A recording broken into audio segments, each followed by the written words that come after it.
नमस्कार. ठरलं तर मग या मालिकेच्या येणाऱ्या भागामध्ये जबरदस्त असं ट्विस्ट येणार आहे.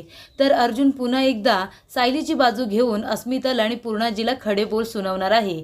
पण कशासाठी, असं काय होतं, तेव्हा इथे अर्जुनला आता अस्मिताचा पुन्हा एकदा राग येतो आणि तो सायलीची बाजू घेऊन तिला चांगलेच 2 शब्द सुनावतो. ते आजच्या भागामध्ये सविस्तरपणे आपण बघूया. तर इथे अर्जुन ऑफिसला जायला निघालेला असतो, तेव्हा इथे सायली त्याची नेहमीप्रमाणे काळजी घेतच असते आणि त्याच्याबरोबर घरातल्या सर्व लोकांची सुद्धा. तरीसुद्धा अस्मिता आणि पूर्णाजी गप्पा मारायला बसलेल्या असताना अस्मिता अपमानास्पद सायलीला बोलते. ते अर्जुनला अजिबातच आवडत नाही. तेव्हा अर्जुन आता अस्मिताला म्हणतो की अस्मिताई, कधीतरी सायलीबरोबर जरा नीट बोलत जा. तू तिच्याबरोबर एकदा सुद्धा चांगली बोललेली नाहीयेस, तरीसुद्धा तुला हवं नको ते सगळं सायलीच देत असते ना. तरी सुद्धा तू सायलीबरोबर कधीच चांगलं नाही बोलत. सायलीचे चांगले गुण तुला दिसतच नाही का? सायली नेहमी तुझं सगळं करत असते. तू तिला अपमानास्पद जरी बोललीस ना, तरीसुद्धा ती तुला उलट शब्दसुद्धा कधी बोलत नाही. हा तिचा चांगुलपणा नाही आहे का? ती तुझं करते, घरातल्या प्रत्येक माणसाचं सगळं प्रेमाने करत असते. आणि अस्मिताई, तुला एवढा सायलीचा राग काय येतो गं? आणि ती तन्वी तुला एवढी का आवडते? तसं बोलायला गेलं तर सायली आणि तन्वी दोघीजणी एकाच ठिकाणी लहानाच्या मोठ्या झाल्यात ना. तरीसुद्धा सायलीमध्ये जे संस्कार आहेत ना, ते आपल्या घरामध्ये कुणामध्येच नाही आहेत. एवढे चांगले संस्कार सायलीवरती मधुभाऊने केलेत. आणि ती प्रियासुद्धा सायलीबरोबरच लहानाची मोठी झाली आहे. तिच्यामध्ये एक तरी चांगला गुण आहे का?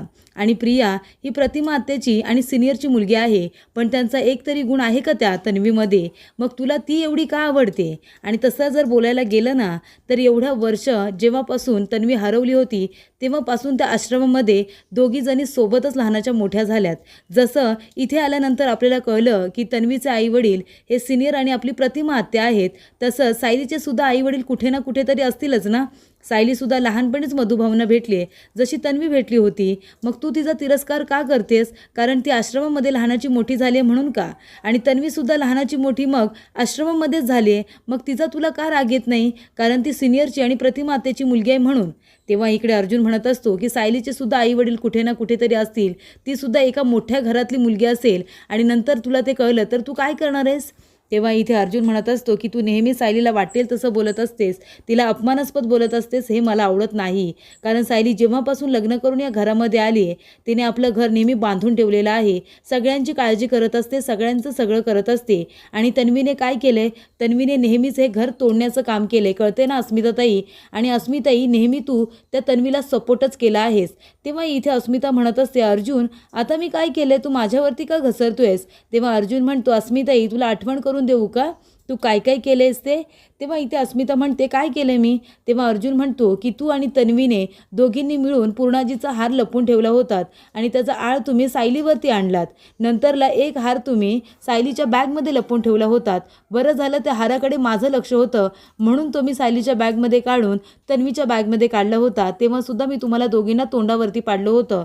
म्हणजे जेव्हापासून सायली या घरामध्ये आली, तू आणि तन्वी दोघीजणी मिळून सायलीला सतत पूर्णाजीच्या नजरेतून पाडण्याचा प्रयत्न करताय. तिला या घरातून कसं हाकलता येईल याकडे लक्ष देत आहे.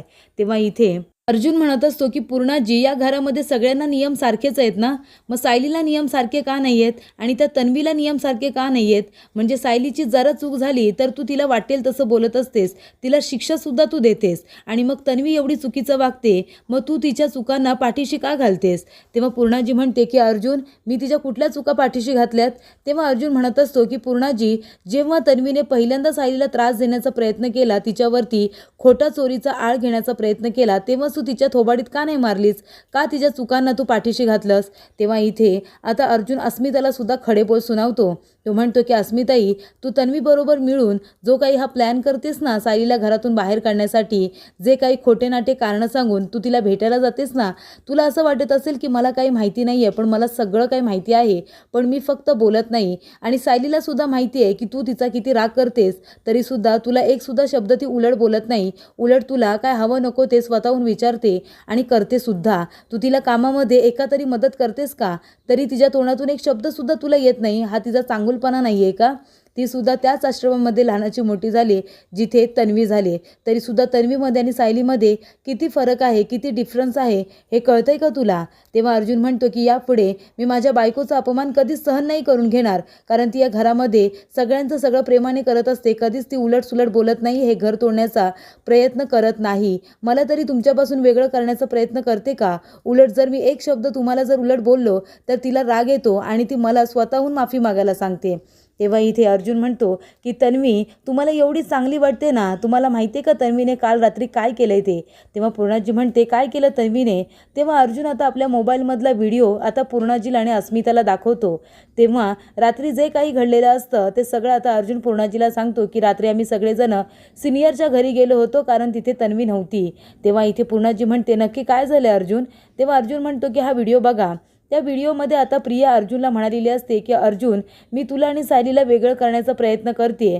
तुमचं कॉन्ट्रॅक्ट मॅरेज आहे हे मला माहिती आहे. कुणाचा विश्वास असो किंवा नसो, पण मला खात्री आहे की तुम्ही दोघांनी एका वर्षासाठी हे लग्न केलेलं आहे. तेव्हा इथे आता अर्जुन म्हणत असतो की पूर्णाजी, बघितलंस तू, म्हणजे आमच्या प्रेमाला, आमच्या लग्नाला अजूनही ती कॉन्ट्रॅक्ट मॅरेज असंच नाव देते. तेव्हा इथे प्रिया त्याच्यामध्ये म्हणालेली असते की जरी पूर्णाजीने माझ्या थोबाडीत मारली असली तरीसुद्धा मी तुमच्या लग्नाचं सत्य शोधून काढणारच आणि सायलीला बाजूला करून मी तुझ्याबरोबर लग्न केल्याशिवाय काही राहणार नाही आहे. कारण लहानपणापासून मी फक्त तुझ्यावरती प्रेम केलेलं आहे. त्याच्यामुळे तुझ्याबरोबरच लग्नाची स्वप्न मी बघितलेत. तेव्हा तुझ्या आयुष्यामध्ये मी सायलीला अजिबातच बघू शकत नाही. मी लग्न केलं तर फक्त तुझ्याशीच करेन. मी तुझ्याबरोबरच लग्नाची स्वप्न रंगवलेली आहे. तेव्हा इथे प्रिया म्हणत असते की मला फक्त सुभेदारांची सून व्हायचं आहे. माझ्या नावाच्या समोर मला फक्त अर्जुन सुभेदार हेच नाव हवं आहे. त्याच्यामुळे सायलीला सोडून दे आणि माझ्याबरोबर लग्न कर. सायलीमध्येच असं काय आहे, सायलीला तू सोडून दे. तेव्हा इथे अर्जुन म्हणत असतो बघितलंस, तुझी ही तन्वी आहे ना, ती नेहमीच घर फोडण्याचं काम करत असते. कधी तिने घर आपलं जोडण्याचं काम केलंय का? जेव्हा जेव्हा इथे आली आहे ना, सायलीवरती नको ते आरोप करूनच गेली आहे. सगळ्यांना तिच्या विरोधामध्ये भडकवूनच गेली आहे. तेव्हा अर्जुन म्हणत असतो की माझी सायली अशी नाही आहे. माझी सायली कुणाचाही राग करत नाही, कुणाचाही तिरस्कार करत नाही, सगळ्यांना प्रेमाने वागवते. तन्वी जरी इथे आली ना तरी तिचंसुद्धा ती सगळं प्रेमानेच करत असते.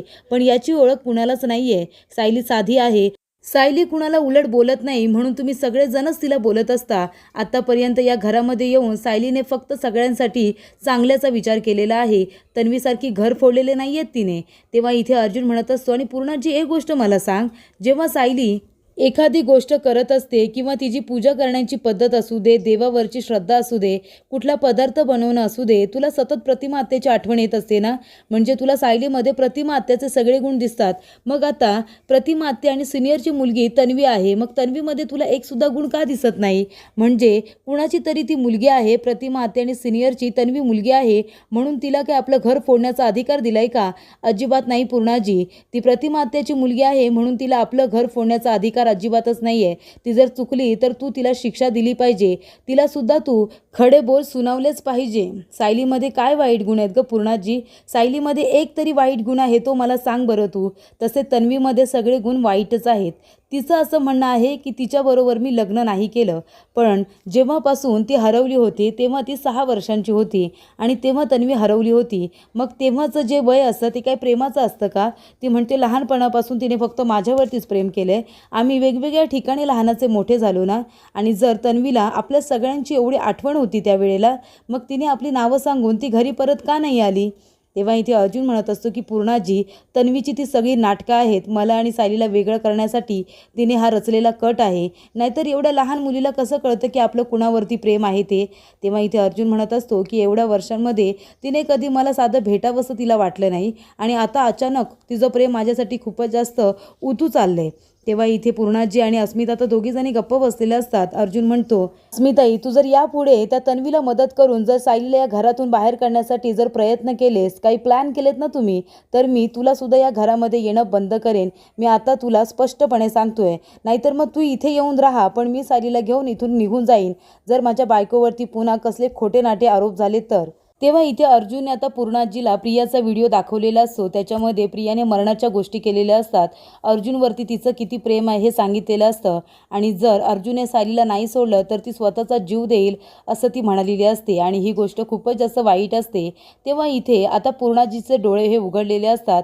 तेव्हा आता पूर्णाजी सायलीला आपल्या जवळ बोलावते, तिच्या डोक्यावरून प्रेमाने हात फिरवते आणि तिला नाथ सुनेचा मानसुद्धा देते आणि म्हणते की तू जेव्हापासून या घरामध्ये लग्न करून आलेस फक्त या घराच्या भल्याचा विचार केलेला आहेस।